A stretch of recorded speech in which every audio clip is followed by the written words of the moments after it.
I'm still trying to figure out how the Rangers won that crazy game in Tampa on Wednesday.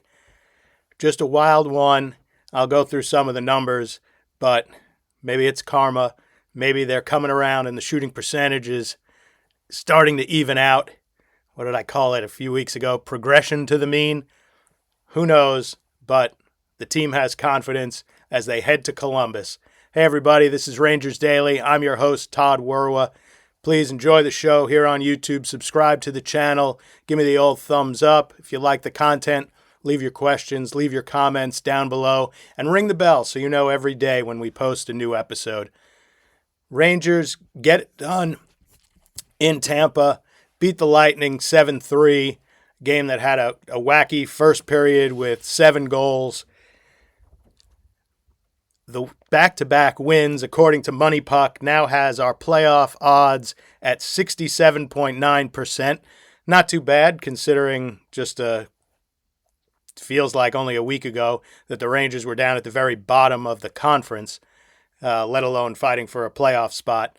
But it's amazing what 2 wins will do for you. Money Puck's deserve to win-o-meter. I've talked about this before. They run 1,000-game simulations, had Tampa Bay winning 75.4% of the time, the Rangers at 24.6%. But as my friend Chris Berman likes to say, that is why they play the games. You just never know. One thing that's been troubling over in the Tampa game as well as the Nashville game, they had 17 giveaways against Tampa, 18 against Nashville. It sort of goes against the whole defensive structure that Mike Sullivan is trying to instill, getting them to take care of the puck, especially breaking out of their own end and in their side of the neutral zone, their side of the red line. Just sloppy, just giving it away, creating extended shifts in the defensive zone. It's extremely troubling, especially, as they come against better forechecking teams that put even more pressure on than teams like Tampa and Nashville. It's something, you make mistakes like that, they end up in the back of your net. They did get bailed out a bunch by Shesterkin in this game. It's something that has to, I know Fox is really the best puck carrier. They don't really have another great one. Borgen's been good on the defensive side. Soucy had a great drive to the net, but he's not really a puck carrier. They don't necessarily have that other guy that can help with the breakouts, but they just make ill-advised passes. They're not hope passes, but they're just ill-advised that don't necessarily either hit people in stride or find an open man or avoid some of the defensive pressure. It's a continuing issue with the giveaways that as they play better teams, and we'll talk about that later because they're going to play some better teams here coming up soon. That's the kind of thing that can be the difference in a 1-goal game, and we sure know the Rangers wind up playing a lot of those 1-goal games. Money Puck had the expected goals at Tampa 5.46 and the Rangers at 3.93, which means Shesterkin's goals above expected, goal save above expected was 2.46. Obviously, the first period wasn't great, but he was fantastic the final 2 periods. They certainly needed the 13 goals in 2 games. It just loosens them up a little bit. They shouldn't have to hear about the scoring woes and gripping the sticks too tight. And, that's not to say they won't, lose 1-0 to Columbus or 2-0 to Columbus. Things happen, but at least they know it's doable. The addition of Trocheck has certainly made a difference in lengthening the lineup, and it helps to erase some of the memories of their struggles early on. Speaking of Trocheck, he said, it's always good to see the puck go into the net, but you look at this one for a day, go over the things we did wrong, try to correct them, and focus on Columbus. So they know it was, defense was optional. It wasn't the greatest game. Sullivan said the irony of it is I feel like the games where we didn't score, the effort and execution on both sides of the puck was really high. I thought tonight, speaking about the game in Tampa, I don't think we were at our best. We were opportunistic. We had some pretty good looks, and we scored on them. You know what? it's about time. They got the looks. The steal that Zibanejad made on Kucherov's pass from board to board that led in, I believe it wound up being the goal that went off JT Miller's skate. That was just an opportunistic, heads up, heady play that they were, Zibanejad was aggressive, read the play, saw what was going on, and it turned into a goal. They were opportunistic and took the chances, and that they got 3 goals on their first 3 shots against Vasilevsky is kind of crazy. The even strength offensive zone possession time, Tampa at 6 minutes and 35 seconds, the Rangers at only 3 minutes and 29 seconds. Just, dominance. Maybe some of that is a little more score adjusted as Tampa was getting some, although it was even strength, they had power play in the third and then pulled the goalie for a while, and where Bjorkstrand was firing away on passes from Kucherov. But still, that disparity in offensive zone time is kind of crazy. And Steve Valiquette had it at 34 chances for Tampa to 21 chances for the Rangers. The high danger difference was only 9-8 in favor of Tampa. So I don't know how they did it. They just maybe, think about Sullivan. They found chances. They were opportunistic. It was a team that was depleted, had a lot of young guys in the lineup. They took advantage of some of it, opportunistic, and scored the goals. But that's how they need to play a combo of both. They need to play that defensive structure, but not be so inhibited that they can't take those risks. They can't have Panarin zipping into the zone and then pulling up and waiting for his other streaking players so that he can buy time in the zone to make a play as guys are coming down the wing, or Zibanejad jumping the pass, or even Soucy with the hit on Hagel, standing up in the defensive zone and leading to a breakout. They can't be so defensive that they don't take those chances and just let teams come to them. They need to be aggressive, but they can't be overly aggressive because they just aren't the kind of team, as we've seen against the Sharks and a variety of teams, that they can't just go up and down the ice. They've got to be selective. They've got to be opportunistic. And when they have their chances, don't just put it into the goalie's chest.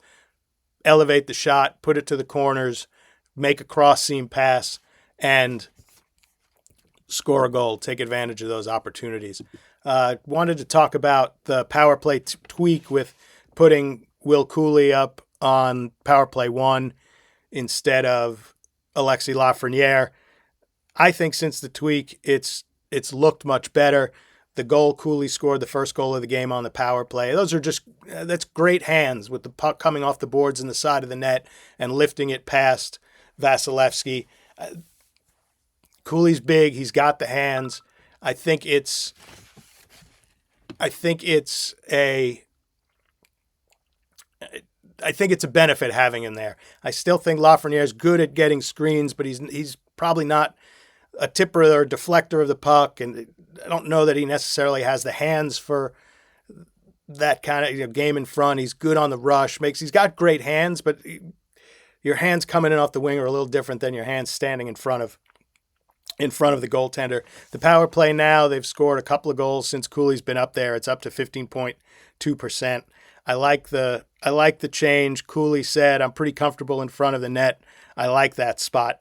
So by all means, keep trying it, keep working it, and they can always make another change if the power play starts to droop a little bit again. But it's nice to see some life on the power play, even if it's not dominant. They're getting some goals on it. And again, moving the puck, not gripping the stick tighter, knowing that they've got a good net front presence and they can work, whether it's JT in the bumper spot, Zibanejad on the wing or down by the goal line, or Panarin working his magic, or even Fox, shooting a shot for a rebound and for Cooley to get. They've got a ton of options. As we've talked about and raved about, Panarin has been great since he shaved his head. This game was his 18th career 4-point game with the Rangers. So he's one behind Jean Rattel with 19 for second place in franchise history, behind only Rod Gilbert with 25. So that's 4-point games with the Rangers. So Panarin's been pretty good. You're getting into Jean Rattel and Rod Gilbert territory. That's pretty impressive. He has 3 goals, 6 assists, 9 points in the 4 games. We've obviously raved about him. He looks so comfortable with Trocheck and Lafreniere. My question for you is, has the hot streak changed how you view whether they should sign him? I personally don't think it has. I think the jury's still out. Too small of a subset, to really make a judgment call now. We'll see where the Rangers are as they get maybe to the Olympic break, see how they are in terms of playoff spot, playoff seeding, wherever they may be, either in the Metro wild card or right around it. We'll see how they are. Listen, this is all going to come down to what money does he want to accept and what term does he want to accept. He's obviously older. He's 34. They're not giving him something long term, but I don't think he wants a pay cut. And I don't know, if Gabe Perreault winds up being pretty good and you think you've got another young player ready to jump in next year, I don't know if you hold on to him, if he's going to try something longer and more money on the free agent market. But too early to tell. But I think it's turned ashore.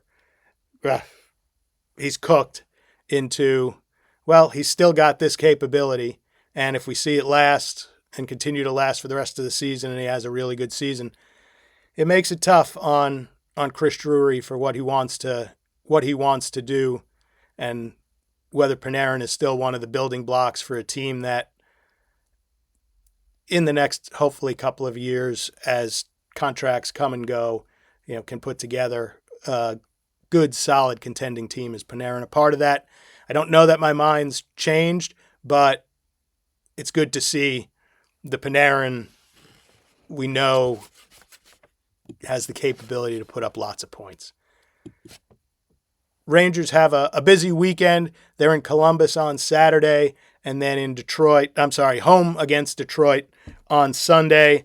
It's actually, Saturday is the start of a real busy stretch of 8 days. It's 5 games in 8 days for the Rangers. They'll eventually go back on the road after the game against Detroit, but they play the 5 games in 8 days: Columbus, Detroit, Vegas, Colorado, and Utah. That's a pretty good stretch of 5 against some pretty good teams. The Vegas, Colorado, Utah game should be fascinating because all 3 of those teams are playing well. Maybe Vegas isn't quite playing up to exactly how we think. They've had some goaltending injuries, but they still have Marner. They still have Eichel. They're phenomenal. They'll be right there in the thick of it in the Pacific and in the West. And Colorado, the speed of McKinnon, the speed of Makar, that'll be tough for the Rangers to handle. But if they play solid defense, they can. And Utah's been excellent as well. Just seeing against Columbus, wanted to make sure, if you haven't seen it, the game from the other day with the Oilers and the Blue Jackets, if you saw McDavid's crazy spin move that Denton Matchuk just got spun into the ground and fell, and McDavid came in and scored on the backhand. If you haven't seen it, go see it. He also scored another incredible drive to the net in that game. McDavid doing McDavid things made me wonder, is there somebody on the Rangers who could possibly do that? I mean, no one has McDavid's really speed or flair.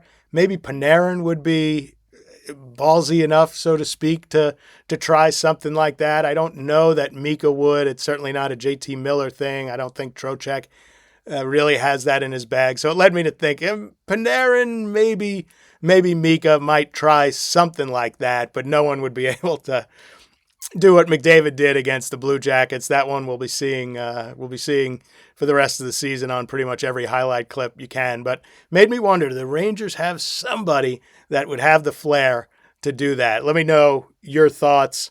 We'll see if one of them pulls off something special like that as the season goes along. Anyway, thanks for joining me on this edition of Rangers Daily. I'm Todd Werwa. Remember, subscribe.